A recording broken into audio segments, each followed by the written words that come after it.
살아계신 하나님께 온전하게 드려지는 예배가 되기를 원하며 우리에게 말씀하시기를 원하시는 하나님의 음성을, 그 세미한 음성을, 분명하고 똑똑한 음성을 듣고 순종하는 저희들 되게 하여 주시옵소서.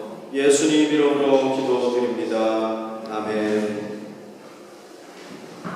여러분, 오늘 읽어드린 이 시편은요, 역사적인 배경을 가지고 있습니다. 이 시편이 어느 날 그저 쓰여진 것이 아니라 분명한 역사적인 배경이 있어요. 이 시편이 언제 쓰여졌느냐 하면요, 정확한 것은 아닙니다. 성경학자들이 추정하기를 아마 솔로몬이 성전을 건축하고 하나님 앞에 봉헌하면서 적었던 시편일 것이다, 이렇게 추정을 하고 있습니다. 그래서요, 이스라엘 백성들은 1년에 3번 중요한 절기가 있잖아요. 그러면은 절기가 되면은 어디로 가느냐 하면은 예루살렘으로 올라갔거든요. 올라가서 예루살렘으로 올라가면서 또는 예루살렘에 올라가서 하나님 앞에 드렸던 찬양이 있는데요. 이거를 순례의 찬송이다, 그렇게 얘기를 하는데, 오늘 이 시편이 바로 그 순례의 찬양으로 분류가 되는 시편이라고 볼 수가 있습니다. 이 시편을 제가 읽다가요, 참 감동받은 부분이 있어요. 정말 감동이 됐다, 그런 부분이 있는데요. 11절 말씀인데 한번 보십시다. 여호와께서 다윗에게 성실히 맹세하셨으니 변하지 아니하실지라. 저는 이 구절을 읽다가 굉장히 감동을 받았어요.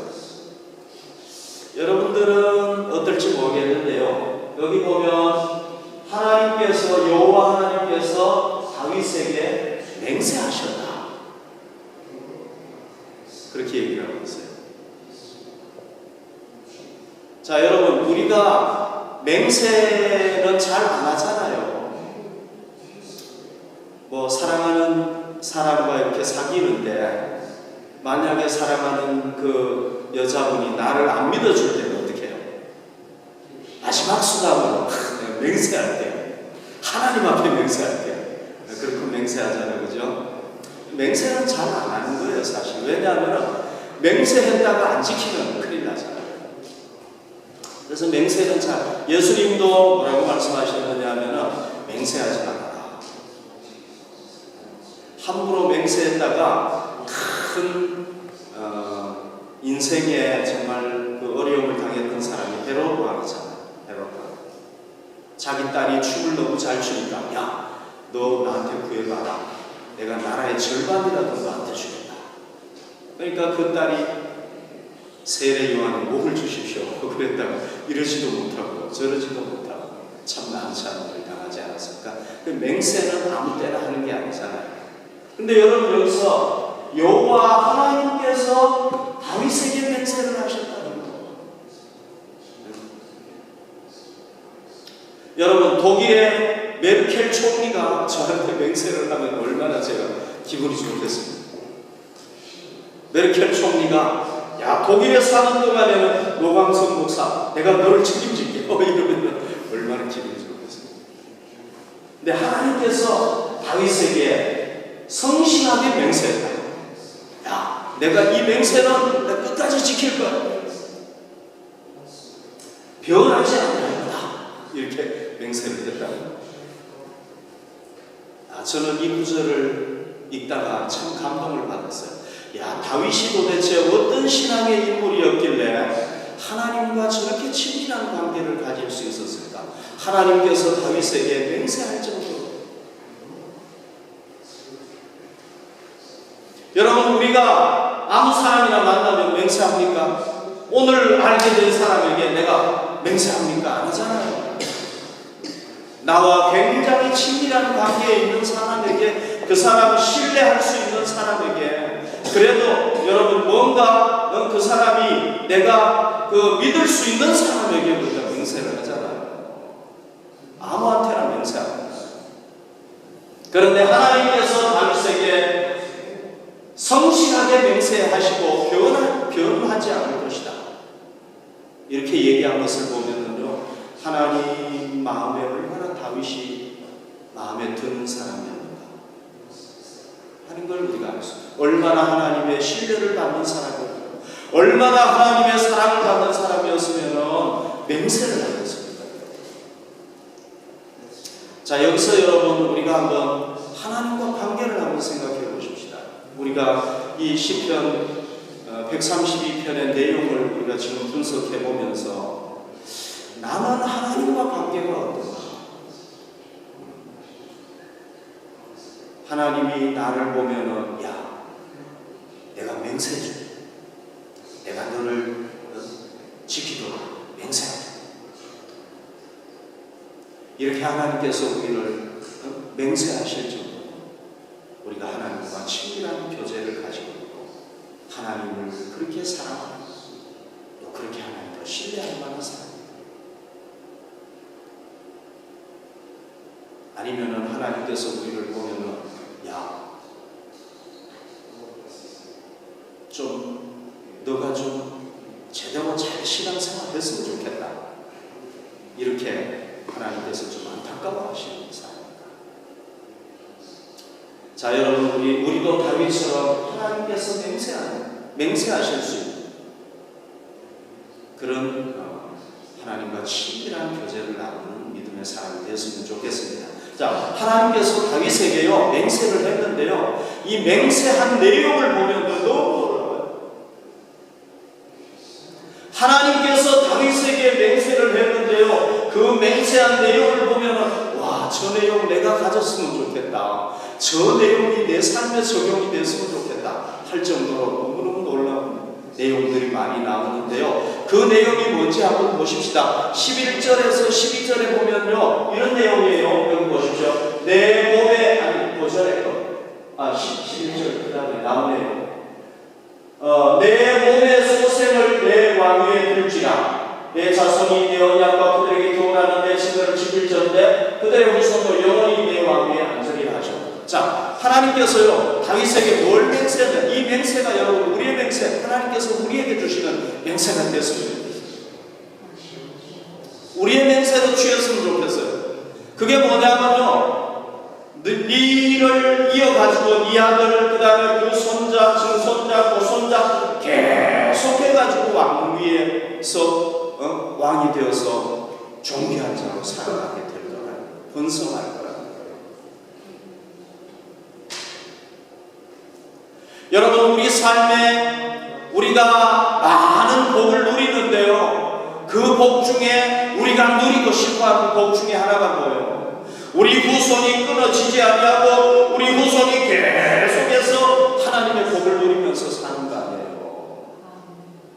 여러분, 다윗 전에 사울 왕이 있었잖아요. 이 사울 왕은 어떻게 됐습니까? 하나님께서 이스라엘의 초대 왕으로 사울을 세웠잖아요. 그런데 그 사울 왕이 자기만 왕 노릇하고 끝장버리고 말았어요.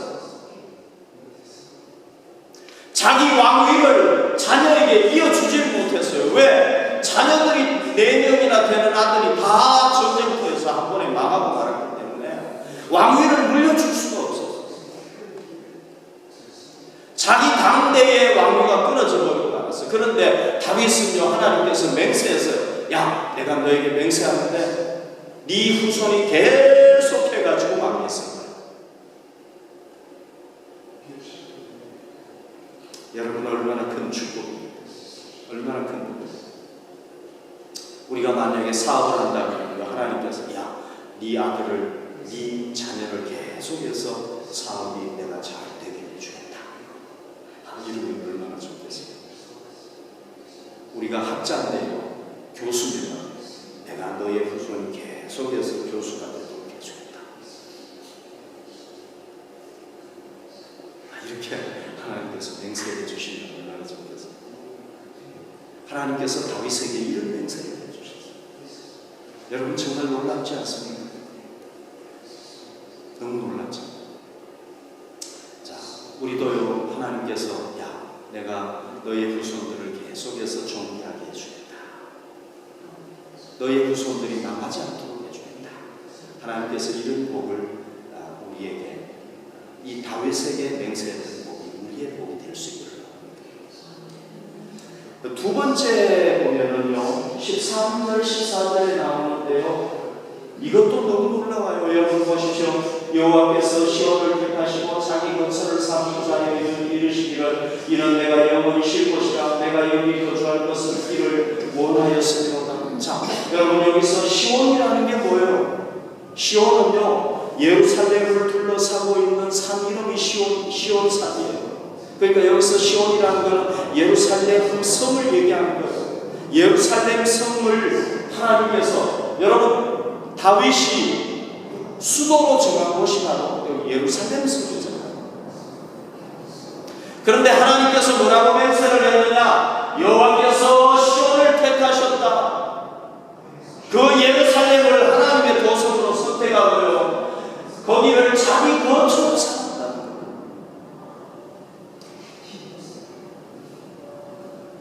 그리고는 이는 내가 영원히 쉴 곳이라 내가 여기 거주할 것은 이를 원하여서, 하나님이 원했대요. 야 다윗, 너가 수도로 삼은 이 시온성, 이 예루살렘 성을 내가 여기 거하고 싶어. 내가 여기 영원히 거하고 싶어. 내가 여기 거할 거야. 내가 여기를 거처로 하겠어.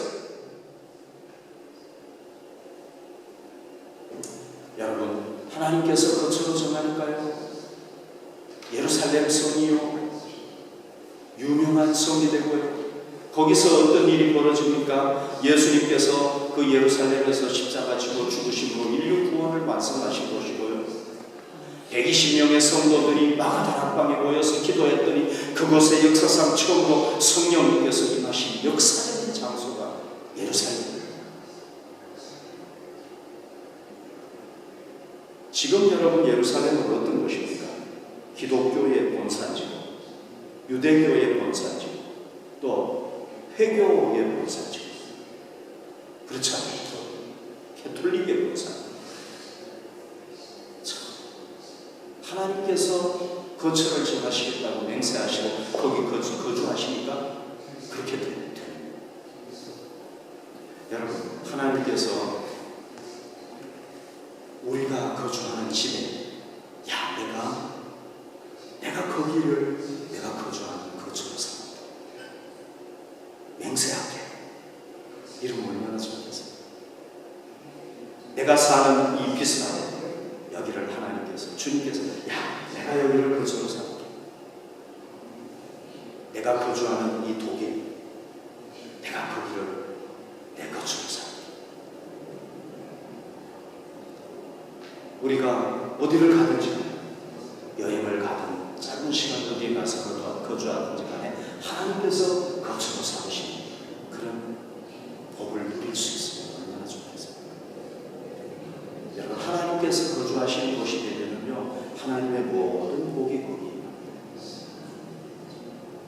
자, 이 다윗에게 주셨던 이 맹세하시면서 주셨던 이 축복이 우리의 축복이 될 수 있기를 바랍니다. 그 다음 구절을 보십시다. 15절을 보면은요, 내가 이 성의 신령품에 풍족히 복을 주고 떡으로 그 빈민을 만족하게 하겠다. 이건 뭐냐? 물질적인 축복을 얘기합니다. 하나님께서 시온을 거처로 삼으시고요, 그곳에 뭘 주신다는 거예요? 신령품에 복을 주고, 그 다음에 떡으로 그 빈민을 만족해 하니까 거기에 사는 사람들이 배를 두드리면서 배부르게 먹고 살게 되는 복을 누리게 돼요. 여러분, 실제로 이 말씀은요, 언제 이루어졌느냐 하면요, 솔로몬 때 이루어졌어요. 솔로몬 때요, 예루살렘뿐만 아니라 온 나라가 백성들이 나무 밑에 앉아서 배를 두드리면서, 아 정말 우리나라 살기 좋은 것이다, 배부르다 이러면서 좋아했던 시절이 그 시절이었잖아요.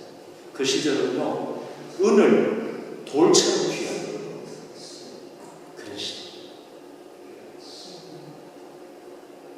하나님께서 거처를 삼으시고 이렇게 복을 주십니다. 이런 복을 누리게 되는데요, 여러분, 우리도 다윗에게 맹세하셨던 이 복, 내가 물질의 복을 주겠다, 이 복을 우리도 누릴 수 있기를 바랍니다. 그 다음 그 보면 하나님께서도 이렇게 맹세했어요. 내가 그 제사장들에게 구원을 못 입히리니 그 성도들은 즐거이 외칠지어다. 자, 이건 종교적인 축복인데요, 하나님께서 다윗에게 아무튼 좋은 복은 다 주시기로 맹세하셨어요. 자, 제사장들에게 구원을 못 입히니까 제사장들이 뭘 가지고 있느냐면요, 구원, 하나님의 구원의 은혜를 가지고 있으니까 백성들이 제사장에게 오면 하나님의 구원을 누리게 됩니다. 질병에 든 사람이 질병을 치유받고, 장애인들이 치유하고, 그런 구원의 옷을 입혀주겠다. 자, 여러분, 이 복도 우리가 누릴 수 있기를 바랍니다. 그 다음 거 보십시다. 가장 중요한 게요, 17절, 18절이에요. 이 복은요, 다윗만이 받은 복이에요. 하나님께서 다윗에게 맹세하셨고 이루신 복이에요. 자, 뭐냐면요, 내가 거기서 다윗에게 뿔이 나게 할 것이다. 다윗에게 이렇게 뿔이 탁 나는데요. 여기서 뿔이 난다는 건 뭐냐면, 뿔이라는 건 뭐냐면요, 존귀함의 상징이에요. 그래서 다윗을 존귀하게 해주시겠다는 그런 얘기라고 볼 수가 있고요. 내가 내 기름 부음하는 자를 위하여 등을 주겠다. 등도 여러분, 깜깜한데 등이라는 것은요, 그 인생을 밝게 해주고 빛나게 해주고 존귀하게 해주는 걸 얘기하는 거예요. 18절 보십시오. 내가 그의 원수에게는 수치를 못 입히고, 그러니까 다윗의 원수에게는 수치로 못 입히고 하고요, 다윗에게는 뭐가 되게 하겠다? 왕관이 빛나게 하겠다. 영원한 왕이 되게 하겠다.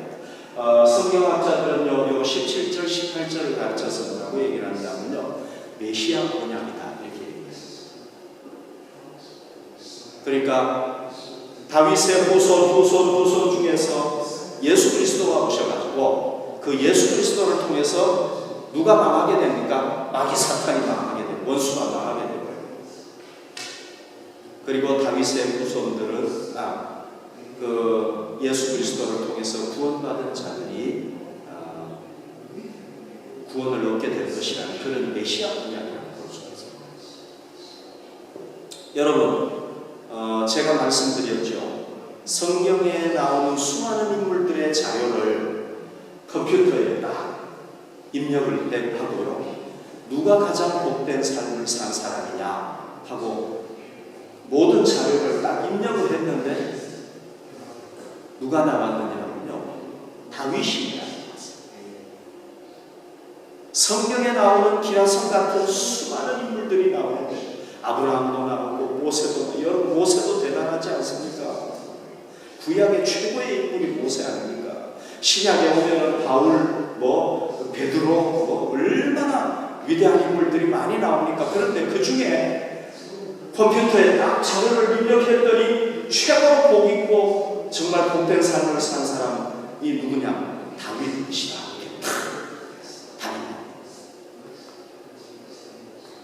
다윗이 얼마나 복된 삶을 살았어요. 다윗이 여러분 복된 삶을 산 이유는 저는 이 메시아의 조상이 됐기 때문입니다. 메시아의 조상. 다윗이 메시아의 조상이 되니까요, 다윗의 가문은 영원히 복을 받는 가문이 된 거예요. 영원한 왕가가 된 거예요, 다윗은. 그래서 저도요, 여러분, 요즘 기도하는 게 있어요. 하나님, 우리 가문도 다윗의 가문처럼 영원히 복을 누리게 해주십시오. 아직 나이가 젊은 분들은 저의 이 심정을 잘 이해 못 하실 거예요.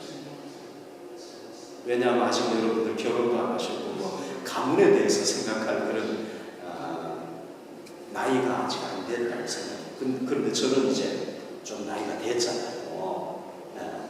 그래서 자꾸 무슨 생각이 드느냐, 우리 가문에 대해서, 우리 자녀들, 우리 그 후손들 생각이 자꾸 들어요. 그래서 하나님, 우리 가문이 영원히 메시아 예수 그리스도를 증거하는 가문이 되게 해주십시오. 다윗 가문같이 해주십시오. 그저 우리 가문을 통해서 나와 우리 자녀들과 우리의 그 손자들, 증손자, 고손자, 쫙 우리 자녀들을 통해서, 후손들을 통해서 계속해서 예수님이 드러나고, 그리고 많은 사람들이 구원받고 구원받는 메시아의 영광을 드러내는 그런 가문이 되게 해주십시오. 이게 저의 기도 제목 중에 정말. 그래서 다윗 가문처럼 영원히 복을 누리게 해주십시오. 여러분, 우리가 이미 다 알잖아요. 이 유럽 대국이 하나님을 섬기니까 복을 누리잖아요. 한 나라가 주님을 잘 섬기니까 복을 누리잖아요.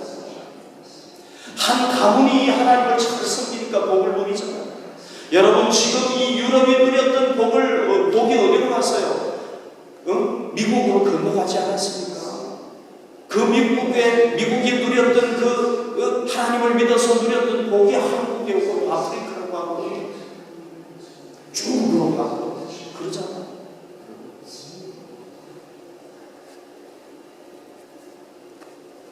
그래서 이 다윗에게 하나님께서 맹세하면서 주셨던 이 복을 여러분 누리시고 싶어요? 안 누리고 싶어요? 누리고 싶어요? 네. 우리 다 누립시다. 이 복을 누립시다. 우리가 죽고 난 뒤에도요. 여러분, 우리가 죽고 난 뒤에 우리 자녀들이 예를 들어서 만약에 우리 자녀들 중에서 만약에 여러분 사울 왕 같은 인물이 나온다든지 가론 유다 같은 인물이 나오면 어떻게 해요? 큰일이잖아요. 그래서 저는 정말 저의 가문이요 신앙적으로 흠이 없이 잘 보존돼가지고 주님 오실 때까지 정말 영광을 누리는 그런 가문이 되겠고,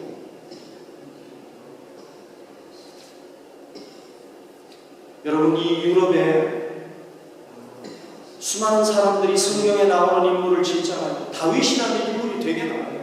이번에도 비전 여행 갔는데 다윗을 만났어요. 데이빗이라는 이름 참 많이 줘. 피터, 유다라는 이름은 아죠. 그죠? 유다라는 이름 봤어요? 저도 못 봤어요. 왜요? 저주받은. 영원히 저주받은 이름이니까 알지? 우리 후손 중에 그런 사람이 나오면 안 되잖아요. 그럼 우리 가문이 어떻게 되겠어요? 자, 하나님께서 다윗에게 이런 복을 주시겠다고 맹세한 사람, 맹세를 받은 사람, 얼마나 대단한 사람. 자, 우리도 이런 다윗과 같은 하나님께서 복을 주시겠다고 맹세하는 그런 인물이 되면 좋겠습니다. 그러면요, 여러분, 이거 한번 생각해 보십시다. 왜 다윗이 메시아의 조상이 되고 메시아의 언약을 받았습니까? 왜? 솔로몬이 받을 수도 있잖아요. 솔로몬이 다윗보다 더 대단한 인물 아닙니까? 이 세상에서 가장 지혜로운 인물이 솔로몬이죠. 이스라엘, 여러분 유다 역사를 보십시오. 위대한 왕들이 얼마나 많습니까? 히스기야 얼마나 위대한 왕이었어요. 그보다 더 위대한 왕이 있어요. 요시야, 비록 젊은 나이에 요절했지만은요, 요시야는요 정말 흠이 없는 왕이었어요. 다윗은 그래도 문제가 있었던 왕이에요. 사람도 죽이고요, 충실한 장신하도 죽이고요, 장신하의 부인도 빼앗고요, 이런 나쁜 짓도 했단 말이에요. 근데 요시야 왕은 그런 사람이 아니에요. 그런 사람들이 메시아의 조상이 될 수 있었잖아요. 근데 다윗이 조상이 된 이유가 뭔가요? 오늘 성경에 보면요 몇 가지가 나오는데요, 오늘 1절에서 5절 내용은요 다윗이 하나님의 성전을 지어드리겠다고 맹세하는 내용입니다. 자, 2절 볼까요? 그가 여호와께 맹세하며 야곱의 전능자에게 서원하기를 맹세하고 서원했는데요, 이 맹세하고 서원했던 내용이 뭐냐면요, 하나님, 내가 하나님의 성전을 지어드리겠습니다. 맹세했던 내용입니다. 근데 여러분, 그 맹세했던 내용을 보려면요 사무엘하 7장에 가보면 정확하게 볼 수가 있는데요, 사무엘하 7장 2절을 보십시다. 왕이 선지자 나단에게 이르되 볼지어다 나는 백향목 동의 사람이다. 하나님의 그는 피장 가운데 있다. 자, 여러분 요 구절 잘 한번 보십시오. 요 구절이요 다윗이 하나님의 성전을 건축하겠다고 결심한 동기가 여기 나와 있어요.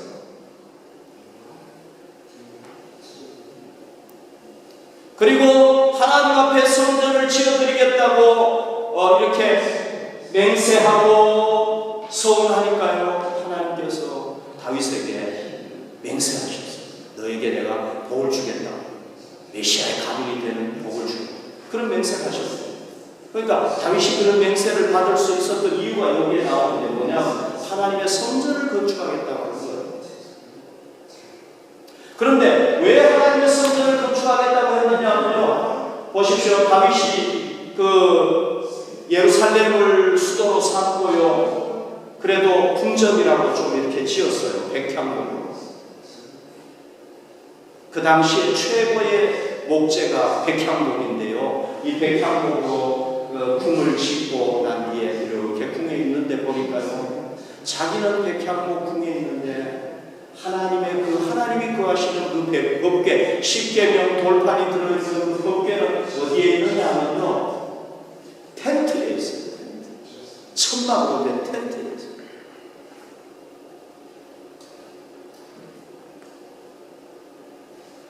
그래서 다윗이 하나님 앞에 맹세를 해요. 내가 하나님의 성전을 지어드리겠습니다.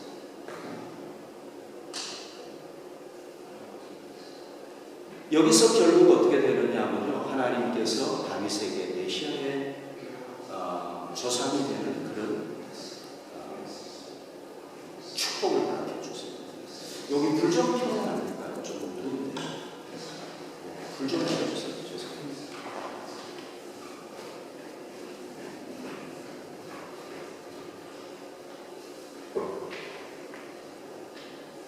자, 여러분, 불 켜는 거 보시고 저를 보십시오. 그러니까요, 자기는 백향목 궁에 거하는데 하나님의 교회는 텐트 가운데 있구나. 그러니까 이게 무슨 얘기냐면요, 다윗은요, 항상 누구를 먼저 생각하느냐면요, 항상 하나님을 먼저 생각해요.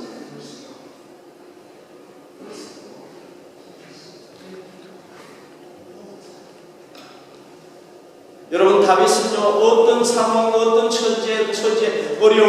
어려운 상황에 놓이든지, 위기 상황에 놓이든지, 아니면 좋은 상황에 놓이든지 간에 항상 다윗의 관심은 누구였느냐면요, 하나님이 관심이었어요.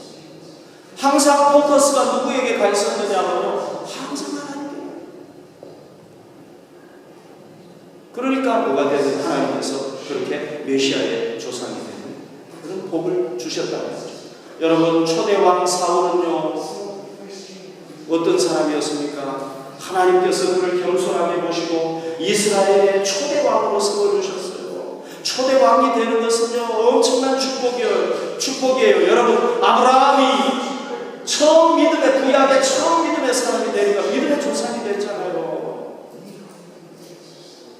얼마나 큰 축복인가 몰라요. 사울왕이요, 잘했으면 어떻게 됐겠어요? 그 아들 요나단이 그 대를 이었을 것이고, 그 아들들이 쭉 이어가지고 왕이 돼가지고 지금 다윗의 자리를 차지하고 있었을 거란 말이죠. 그런데 사울왕은 하나님을 높여드리는 것보다는 누구를 높이기를 원했느냐면요, 자기를 높이기를 원했어요. 하나님의 명예를 생각하기보다는 자기의 명예를 생각하고요, 사람들 앞에서 하나님이 각인되는 것보다는요, 자기 인기를 먼저 생각했어요.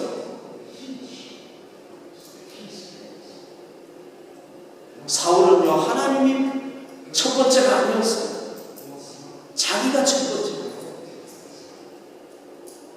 그러니까 하나님께서 사울왕에게 뭐라고 얘기했냐, 나를 존중히 여기는 자는 내가 존중히 여기고, 나를 경멸히 여기는 자는 내가 경멸할 수밖에 없다.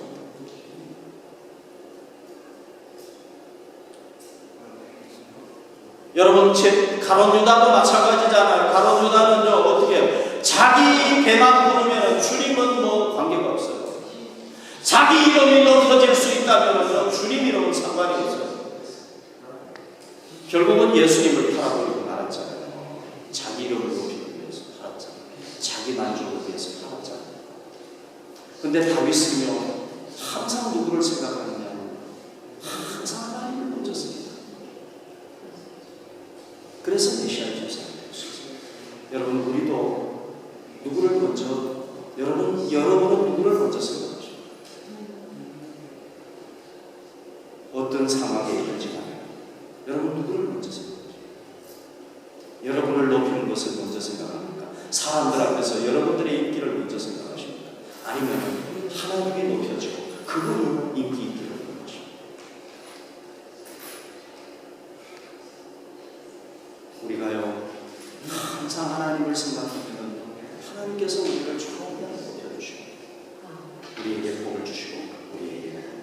다윗에게 하셨듯이 그렇게 맹세하시고 복을 주실 줄 믿습니다. 그런데 여러분 그 다음 구절 한번 잘 보십시오. 여기 사무엘하 7장 1절을 보십시오. 여호와께서 주위의 모든 원수를 무찌르사 왕으로 궁에 평안히 살게 하실 때에, 여러분 요 구절이 저는 너무너무 중요하다고 생각합니다. 여기 잘 보십시오. 다윗이요 예루살렘을 수도로 삼고 그리고 왕이 될 때까지요, 안정을 누릴 때까지 수많은 적들이 있었어요. 블레셋이라는 적이 있었고요, 저 시리아라는 적이 있었고요, 암몬이라는 적이 있었고, 모압이라는 적이 있었고요. 주변에 수많은 적들이 있었는데요, 하나님께서 그 적들을 다 물리치셔가지고 평안하게 살게 하셨어요.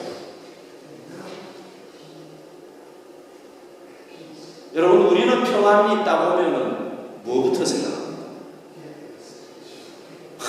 힘들고 어렵고 그러다가 딱 평안이 오면 뭐 생각합니까? 이제 좀 쉬어야 되겠다. 휴가를 좀 즐겨야지. 좀 이제 내가 좀 쉬어야지. 이런 생각하잖아요. 그죠?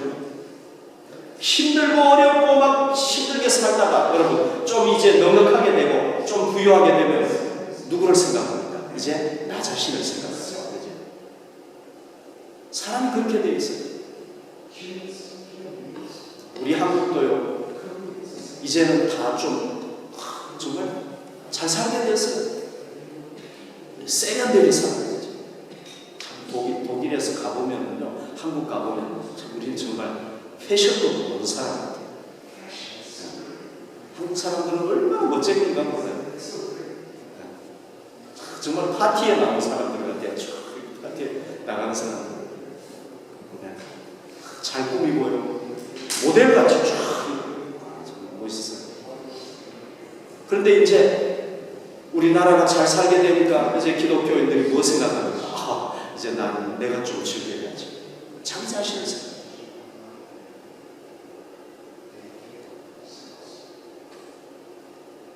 그런데 다윗은요, 왕궁에 평안히 살게 하신 때에 뭐 생각합니까?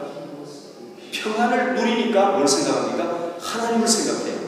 나는 이렇게 좋은 데 사는데 하나님은 저 텐트에 사시는구나. 내가 성전 지어야겠다. 여러분 성경에 보면은요, 탁월한 신앙인들이 나오는데 다윗이 그 중에 한 사람인데요. 자, 다윗이 이렇게 평안의 때에 하나님을 생각하니까요, 메시아의 조상이 되고. 자, 여러분 성경에 보면은 탁월한 신앙인들이 나오는데, 탁월한 신앙인들은 어떻게 하면 탁월한 신앙인들이 되느냐 하면요, 보통 신앙인들이 걸어가는 길과 반대로 걸어갈 때 탁월한 신앙인이에요. 우리도 탁월한 신앙인이 되기를 원한다면 보통 사람들이 걸어가는 길과 정반대로 걸어요. 그러면 자, 보통 사람들은 어떻게 합니까? 이렇게 해요. 힘들고 어려울 때는요, 하나님의 말씀을 붙잡아요. 하나님 도와주세요. 하나님 말씀 붙잡고 하나님 말씀대로 살려고 애쓰고 힘쓰고 노력해요. 여러분 독일이 그랬잖아요. 2차 대전 후에 어려운 교회가 막 꽉꽉 찼다고 하나님을 열심히 섬긴 거예요. 우리나라도 마찬가지였잖아요. 6.25 전쟁 끝나고 난 뒤에 얼마나 열심히 신앙생활했어요. 새벽 기도에다가 철야 기도에다가, 옛날엔 진짜 철야 기도 했잖아요. 밤새워서 기도. 요즘은 철야 기도 안 해요. 1시간도 안 해요. 얼마나 열심히 하나님의 말씀을 얼마나 열심히 봤습니까? 요즘 같은 성경도 아니에요. 옛날에 한문하고 막 섞여가지고 위에서 아래로 이렇게 두 단으로 내가지고 읽는 성경, 그것도 얼마나 열심히 했잖아요.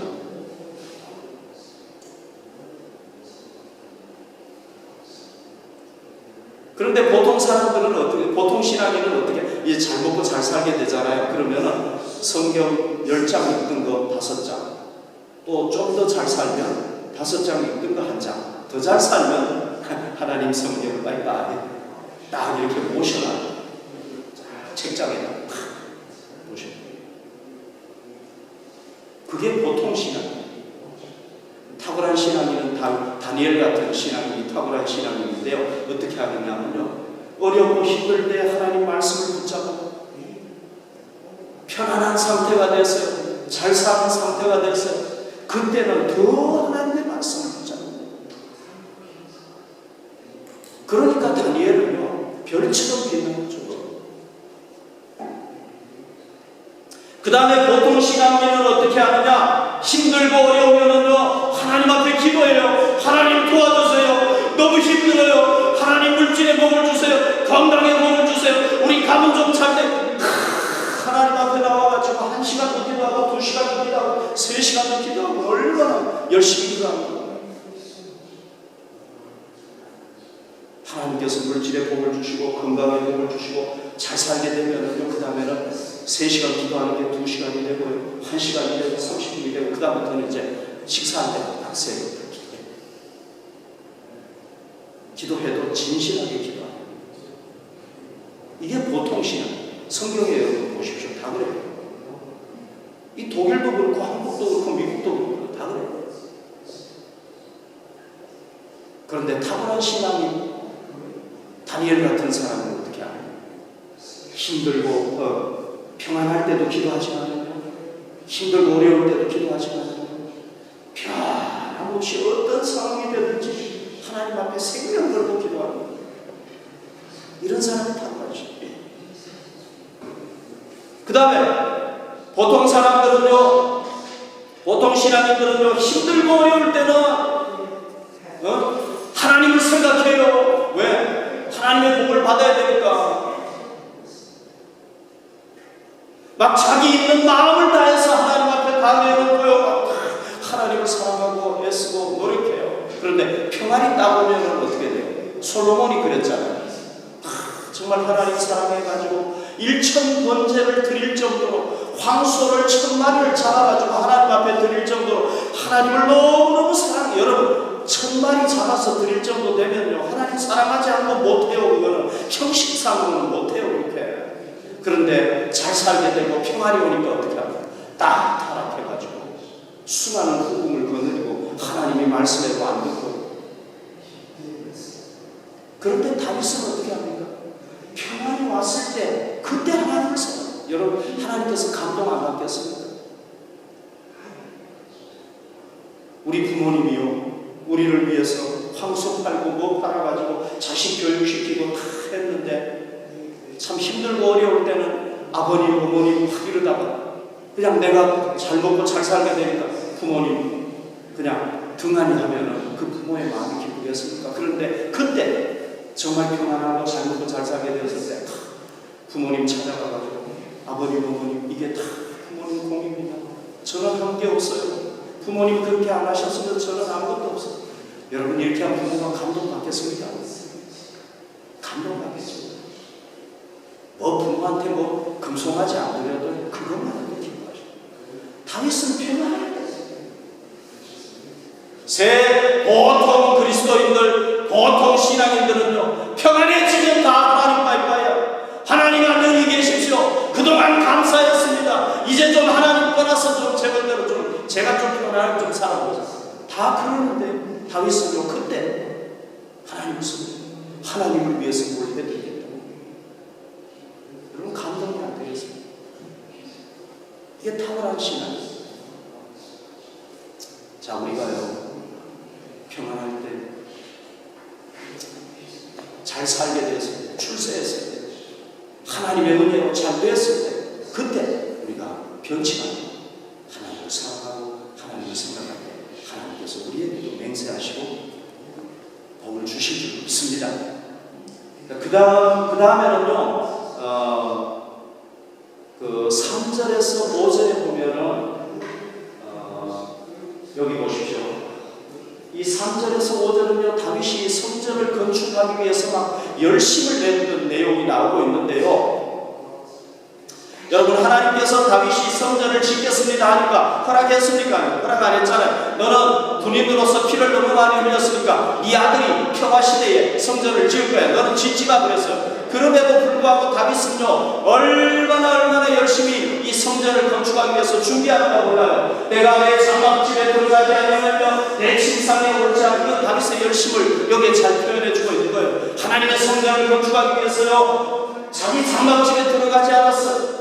내 침상에, 자기 침상에서 잠자지도 않았어요. 왜? 하나님은 텐트에 있는데 내가 어떻게 내 침상에, 내 침대에서 잘 수 있겠다고요? 잠을 안 잤어요. 이거는 여러분 물론 정말 잠을 안 잤는지 그건 모르겠는데, 아무튼 다윗이 그 하나님의 성전을 준비하기 위해서 그렇게 열심히 했다는 거예요. 그 다음에 내 눈으로 잠들게 하지 아니하며 내 눈꺼풀로 졸게 하지 아니하며 3절 4절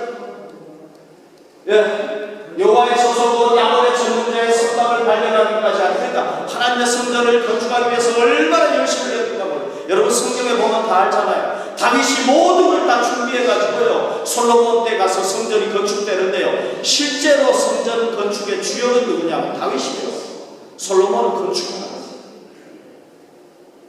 다윗이 다 준비했다. 여기서 여러분 우리가 뭘 발견할 수 있냐면 다윗의 열심을 발견할 수 있어요. 하나님을 향한 열심을 발견할 수 있어요. 여러분 다윗이 그러면 성전 건축하기 위해서만 열심을 했습니까? 아니에요. 다윗은 일생 하나님 앞에 신앙의 열정을 가졌던 사람이에요. 목동으로서 양을 칠 때도 하나님을 위한 열정을 가졌고요, 기름 부음을 받아서 왕으로 기름 부음을 받았을 때도 열정을 내었고요, 골리앗이 하나님을 욕하고 하나님의 백성을 욕할 때도요, 하나님을 향한 열정을 가지고 나가가지고 그 골리앗을 물리치고요. 다윗은 일생 하나님을 향한 열정이 식지 않았던 사람. 그러니까 하나님께서 그렇게 메시아의 조상이 되는 복을 주셨어요. 여러분 지금 우리는 주님을 향한 열정을 가지고 있습니까? 우리는 너무 빨리 막 불타올랐다, 일주일 지나면 쫙 꺼지는 이런 사람들. 하나님을 사랑한다고 막 할 때도 막 정말 세상이라도 막 갈아엎을 것 같이 막 하다가 또 그냥 푹 꺼졌다. 언제 그랬냐는 듯이 막 낙심하고 전나가고. 우리 그런 사람입니다. 다윗은 그러지 않았습니다. 일생 한결같은 열정을 가지고 하나님을 사랑하고 하나님을 위해서 헌신하고 하나님을 위해서 했어요.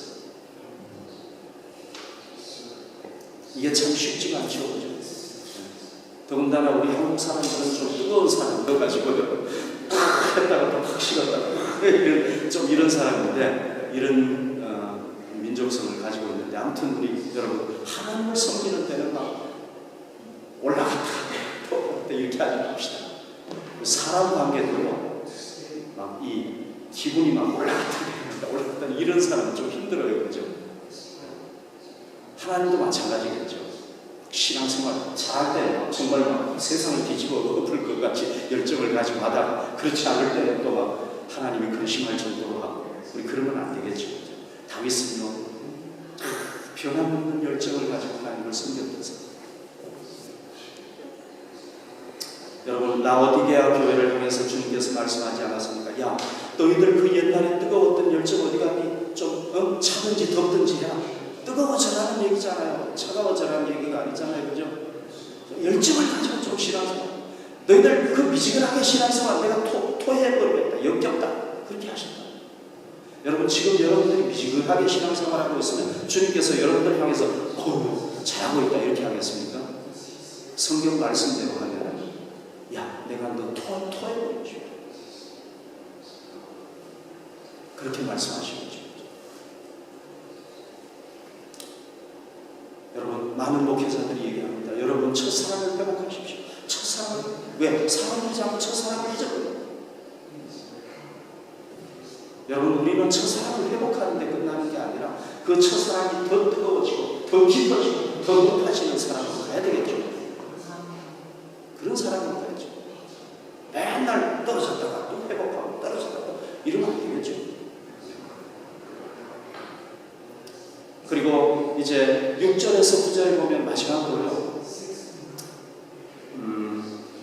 거기에는 뭐가 나오느냐면요, 다윗이 법궤를 이 왕궁에 모셔오는 그런 내용을 거기에 기록을 하고 있는데, 제가 길기 때문에 다 보지는 않겠고요, 다윗이 이 법궤를 왕궁에 모십니다. 왜 모시느냐면요, 지금부터 우리나라는 나뿐만 아니라 온 백성이 하나님을 섬기는 신정국가가 된다. 민주주의 국가가 아니라 신주주의 국가가 된다. 그걸 선포하기 위해서 그렇게 한 거예요. 그리고는 실제로 그렇게 해나간 거예요. 자기도 하나님의 통치를 받고 온 백성들이 하나님의 통치를 받도록 했다고 했죠. 자, 하나님께서 이렇게 말씀하십니다. 내 자손이 내 언약과 그들에게 경험하는 내 증거를 지킬지인데 그들의 후손도 영원히 내 왕위에 앉으리라. 하나님께서요 다윗에게 복을 주셨어요. 너의 후손이 영원히 왕위에 앉을 것이다. 그러나 조건이 있어요. 그건 뭐냐? 하나님의 말씀을 지킬 때 그게 되는 거예요. 그래서 여러분 유다의 왕들을 쫙 보면은요 하나님 말씀대로 제대로 안 하면은요 단명하거나 그냥 왕위가 빨리 끝나버리고요. 다 그런 건 아니지만 하나님 말씀에 순종해서 왕을 했을 때는 하나님께서 축복을 주시고 나라가 잘 되게 하시고 그렇게 하십니다. 하나님께서 다윗에게 뭐를 기뻐하셨냐? 자기만 하나님의 말씀에 순종해서 사는 게 아니라요 자기 가족들이 다 하나님의 말씀에 순종해서 살도록 하고요 또 자기가 섬기는 나라가 하나님을 쫙 섬기면서 살도록 하니까요 하나님께서 복을 주십니다. 자 여러분 우리만 신앙생활 잘하는 것도 하나님 기뻐하시겠죠. 그런데 우리 가족이 나 때문에 우리 가족이 다 신앙생활하는 거예요. 내가 회사를 가지고 있다면 나 때문에 우리 회사의 사람들이 다 신앙생활하는 거예요.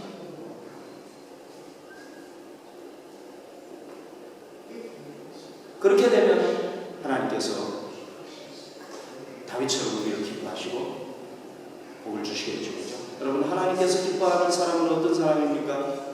말로만 하나님 사랑하는 사람이 아니고 말로만 그냥 신앙생활하는 사람이 아니고 정말 하나님의 말씀에 순종해서 살아가는 그 사람 하나님께서 기뻐하신다는 걸 여러분 잘 알고 계시죠.